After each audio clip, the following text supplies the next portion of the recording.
Hey everybody, I'm Clifford Stummy, the Pop Song Professor, and welcome to my channel where we make song lyrics explained, and today we're talking about Your Power by Billie Eilish, including her music video. So much going on here. It's like Billie Eilish is becoming Taylor Swift in this song because she is calling out an old boyfriend, even though Taylor Swift has kind of moved on from that in the coolest way possible. We'll see what Billie Eilish has to say and whether this is actually about her old boyfriend or whether it's something more. So, allow me, let's jump into the chorus. Try not to abuse your power. I know we didn't choose to change.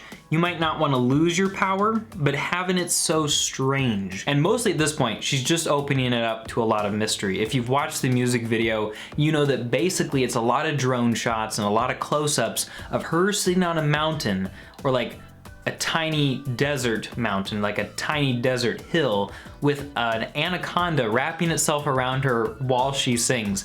And the image is very, very clear. This is something Billie Eilish does so well, is she uses very direct, simple images that just don't leave a shadow of a doubt in your mind what they're about. And in this case, well, to be fair, there have been some that are a little confusing, but this one's one of the simple ones. And it's obvious that she's being strangled by somebody who is taking advantage of her and doesn't care about her well-being.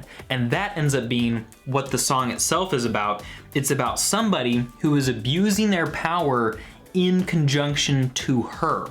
Now, she has said about this, it's really a big subject. It's about a lot of different things. It's sadly very relatable for people. I'm not gonna make it about my experiences because it's really hundreds and hundreds and hundreds of thousands and millions of people who have experienced this every single day. And so she makes it sound like it's gonna be applicable to tons of people. And essentially, when you look at the chorus, as simple as it is, try not to abuse your power, you know, you might not wanna lose your power, but having it so strange, like it really does seem fairly vague. But she's gonna say stuff in the song that really makes me start to doubt her intention there. So we get into verse 1. She said you were a hero. You played the part. And so she's not putting herself into it. She's saying, hey, you over there, you're talking to her, and she said you were a hero, you played the part, but you ruined her in a year. So you played the part, you pretended essentially to be the hero in her life, but you ruined her. How does that happen? Well, in Billie Eilish's personal life, and we don't like to get into celebrity gossip too much on this channel, so I'll just suffice it to say that she dated a, what was his weird name, man? It was Q, or 7:amp. I'm just gonna call him Q. Basically, she dated this guy for just under a year before they broke up. She says, I just wasn't happy. I didn't want the same things he wanted, and I don't think that's fair for him. I don't think you should be in a relationship super excited about things that the other person couldn't care less about. I don't think that's fair to you. I don't think that's fair to him. So basically she's saying I was super excited about things, he didn't care about the things I cared about. There was just a lack of effort. I was literally like, dude, you don't have enough love to love yourself, so you can't love me, dude. And you don't. You think you do. Essentially, it sounds like she's the one who broke it off, right? Well, after this happened, a bunch of her friends went and attacked Q and were like, you're a jerk, and apparently he got in trouble. He like I think he went to the hospital because he hurt his hand when punching a wall. So everybody's like, oh, is he being abusive? And all this stuff was going crazy. All he said in response was, there's always two sides to every story, which to me usually means when you don't give your side of the story, that yes, there's two sides, but maybe she's being nice and that's her side, and your side of the story would be the truth and that's that you're worse. Could be, doesn't matter really, right? So then the question everybody starts having is this song about her relationship with him, or is it really, like she says, for everybody? She says, don't act like it was hard to ruin her in a year, and you swear you didn't know, no wonder why you didn't ask. She was sleeping in your clothes, but now she's got to get to class. And we'll find out later the thing that he swears he didn't know was her age. And this is another point in favor of it being about Billie's life, because she was 16, he was 22, which is a no-go. And thus the reason that she's got to get to class. How dare you and how could you? Will you only feel bad when they find out? If you could take it all back, would you? And it seems to me like Billie Eilish is a very confident person, and she hasn't ever claimed that she was manipulated by this guy into being in a relationship with him. And so maybe she's being super like vague and loose with the details, right? Like she's taking inspiration from her story and applying it to a situation, you know, a hypothetical situation where this guy is being super manipulative and pretending like he doesn't know how old this girl is and is getting her to date him, right? Like that could be what she's talking about. And you really start to wonder if it is because there's enough of that vagueness mixed into the lyrics. But she goes on to verse 2. I thought that I was special. You made me feel like it was my fault. You were the devil. So I thought that I was special. Wow, this older guy really likes me. And then you made me feel like it was my fault that the relationship broke apart when you were the devil?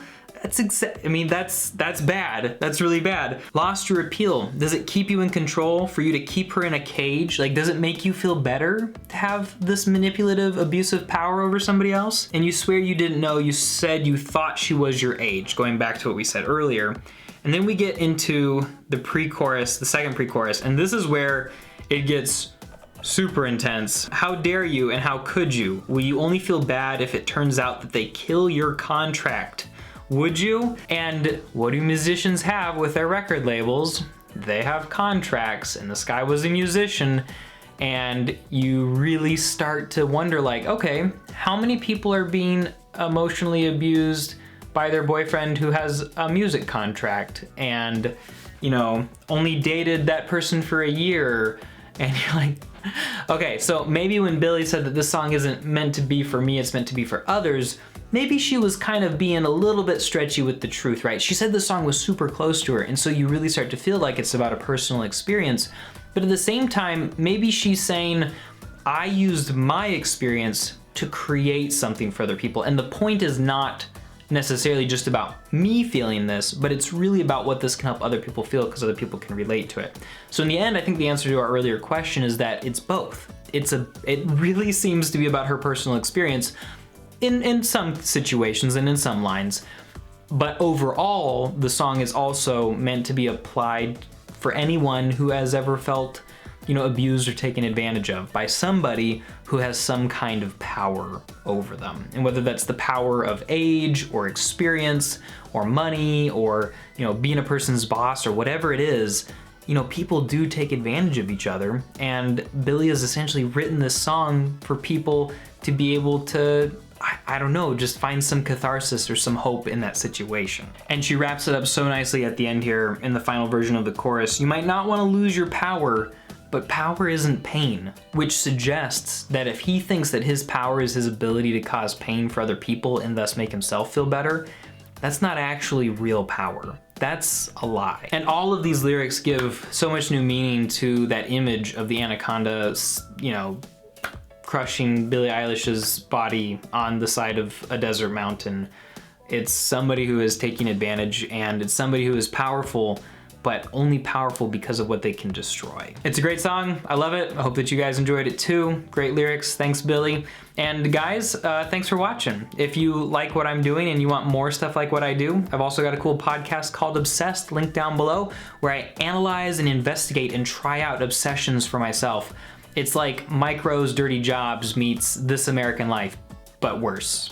I mean, it's actually pretty good, but you should still check it out. Check it out, all right? Thanks for watching, everybody. I'll talk to you next time.